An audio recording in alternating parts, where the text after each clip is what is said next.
Hey everyone, welcome back. This is Sun. And I'm Belle. And today we'll be reviewing Zack Snyder's Justice League, out now on HBO Max.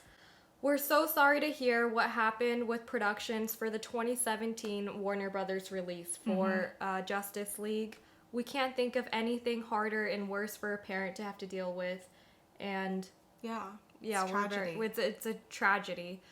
But we're also very grateful that Zack Snyder got the opportunity to release his full extended version on HBO Max. Yeah, he was able to fulfill his vision and, share it with us, which we're super grateful for. So the story starts off with Bruce Wayne, who is inspired by the sacrifice made by Superman, his death, and he's working with Diana Prince, Wonder Woman, in order to recruit a team to fight the villain in this movie, which is largely played by Steppenwolf. Yes, and Steppenwolf is trying to gather the 3 mother boxes in order to regain his place, regain the trust of the supervillain, which is Darkseid. Right. And so when they're recruiting, they're specifically trying to get the Flash, Cyborg, and Aquaman. Right. All right, so the movie is 4 hours and 2 minutes long. Yeah. What did you think of the timing? Was it too long? Well, it felt like it went by way faster than 4 hours. The movie is broken up into 6 chapters, right? So halfway, maybe like 2 hours in, I did have to get up, do a stretch, use the restroom, get some snacks. But overall, the movie was so entertaining from start to finish that it just felt like it was just one really long, good movie. I agree. I was pretty surprised. Honestly, when I walked into watching this movie, I was not super excited because I've seen the 2017 one and I was, just like many others, not very impressed. Yeah. In fact, I really kind of dreaded watching this movie because 4 hours of the 2017 one would have been unbearable for me. But it wasn't. I was so surprised, pleasantly surprised. Wow. Like, I thought the 4 hours, none of it was wasted time. I needed all that backstory. I needed that in order to make the story more compelling and more understandable. Yeah. And when you say, like, none of the time was wasted, is we actually got to see into the characters a lot more. And you understand where Cyborg came from, his backstory. You see Wonder Woman and her Amazonian family, like, rooting for her and where she comes from. So I completely agree with you. No time was wasted. One thing I did kind of observe is that at certain points I would get confused at what's going on. Did you feel like that? Yeah, and I think it's because the movie is 4 hours long. And most people do not have the attention span to sit there and remember everything that just happened in 4 hours. And this movie did such a good job building the characters, understanding where they came from, the demons that they struggle with. I mean, we understand Flash's story, Cyborg, how he became the Cyborg. We didn't know any of that watching the 2017 Justice League.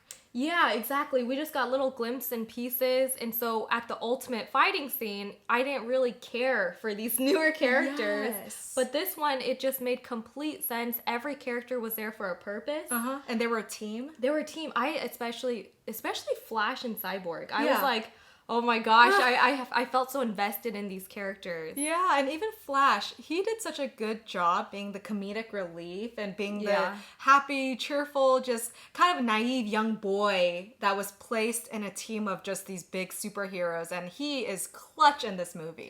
Yeah, he is. He's very likable. Very likable. And Cyborg, like, we understand his pain and why he's the way he is. A little bit standoffish, a little bit more reserved. But it makes sense. He lost everything. His very complex relationship with his father. Yes. Yeah. And Flash, too. His relationship with his father. Yeah. I thought it was very well done. And let's talk about Wonder Woman.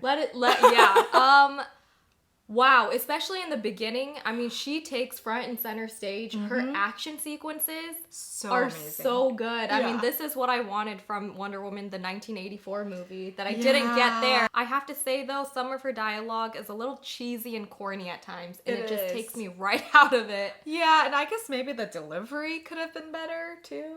It's hard to do that, though, with a cheesy script. This movie had so much action. It was an action-packed film from beginning to end, And speaking of the beginning, that Amazonian scene where the queen is protecting the mother box and she's passing it to the next member, and it seemed like a rugby game. It was intense. I agree. I thought that was one of the strongest action sequences of the whole movie, actually. Super entertaining. I mean, the finale was great, but yeah, the beginning started off with a bang. All right, so Superman finally enters the picture at around, like, after 2 hours, right? Halfway through. Halfway through. What did you think? I got really kind of annoyed because he came back and he obviously was against the superheroes so quickly, right off the bat. And then Lois Lane comes in and she saves the day. Yeah, I mean, I understand. So this is where it definitely gave me the 2017 flashbacks. But yeah, he is disoriented. He doesn't know what's going on. He's just kind of like woken up and he doesn't know who he is. And automatically with Cyborg's first attack, right? He thinks that they're the enemy. What I also didn't think is there wasn't enough build up to why he all of a sudden knows who he is. It just took looking at Lois Lane. It's just unrealistic because he was gonna kill. He was on the full attack mode and literally she just stepped in front and was like, Cal. Like, you know, can we talk about Batman? Yes. Why did he seem a little bit helpless in this movie? I know. Literally watching Batman's action sequences for me was like so frustrating. Like, I get it. He is not a superhero by nature. He's a wealthy man. They even say that in the movie. They make a joke at it. Like, oh, how did you... It's like, I'm rich. Okay, but in the fight scenes, especially in the beginning of the movie, it's like if Wonder Woman didn't like swoop him up, he would have been dead. Like, he's helpless, and yet he's like the leader. Like, why wouldn't Wonder Woman be the leader? Yeah, he's like, that's why I gathered you all. Like, it's like, yeah, I know, I get it. I mean, until he uses his like car and vehicles, I mean, he looked a little helpless. Yeah, he looked a little out of shape too. He was like grunting every action sequence, like, bruh, do you even lift?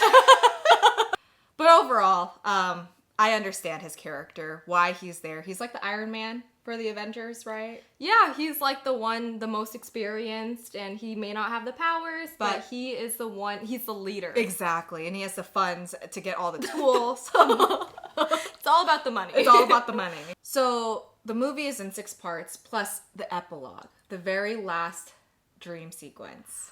Yeah, it's so funny because when the screen went black and the epilogue side title went up, we were all like, we're standing up like, woohoo, great movie. Wow, they really did it. Yeah. And then they went a couple scenes too far, in my opinion. What was that? You know, I know people were extremely excited to see Lex Luthor, played by Jesse Eisenberg, to see the Joker, played by Jared Leto. And I know that they're really excited, and this could have been like for a sequence to kind of give you a preview of what would have come from Zack Snyder if he were granted sequels.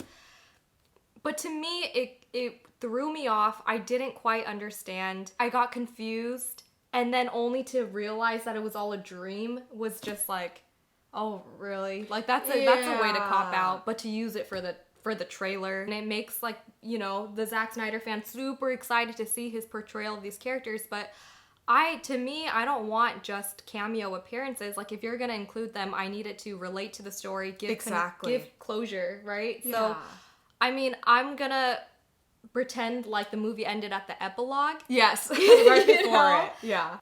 But let's talk about Jared Leto. His second time portraying the Joker. Yeah, he looked really creepy. But he's not an original Joker. And what I mean by that is I could see Heath Ledger. I could see Joaquin Phoenix. It's just like he's trying to get the best parts from each of them and make this character a Joker character.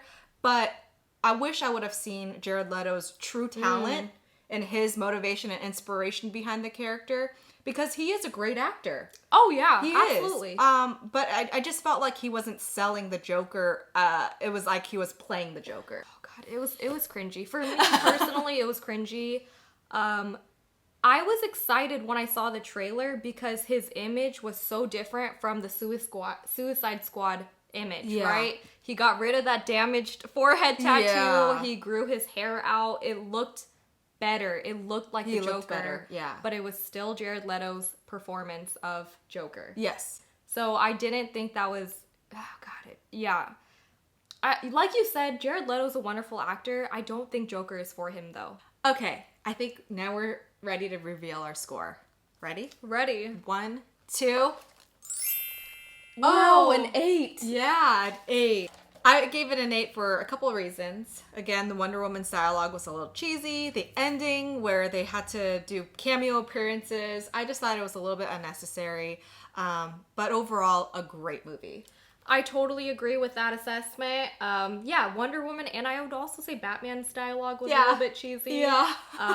But yeah, great story. I like the background. I needed this 4-hour extended version to really flesh out the characters. The ending kind of took me out of it. But yeah, this is actually a very high rating for me. I think it was very enjoyable and as entertaining as it could be. Yeah. Let us know what you think. Did you watch the 4-hour movie yet, or are you going to? If you enjoyed this video, please don't forget to like and subscribe. And until next time, friends. Thanks. Bye.